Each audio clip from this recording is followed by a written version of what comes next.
Good day mga bossing! Magluluto tayo ng pork steak. Ang pork steak po ay isa sa pinakamasarap na recipe natin.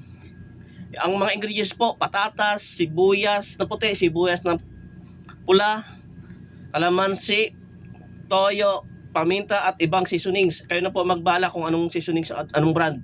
Ang ginawa po natin dyan is binabad po natin yung karne ng ilang minuto, mga 30 minutes, and then ang una pong ginawa natin, niluto po natin yung patatas.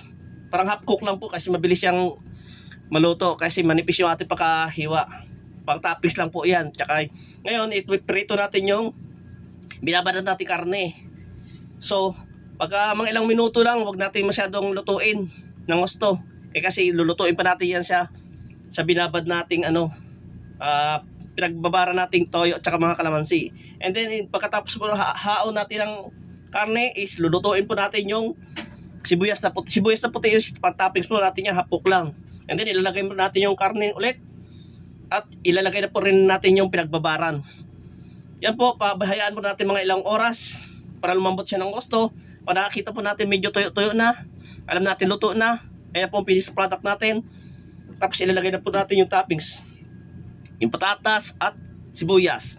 Yan po, ayan po finished product natin. Kung gusto nyo makita ang ating recipe, subscribe me. Thank you.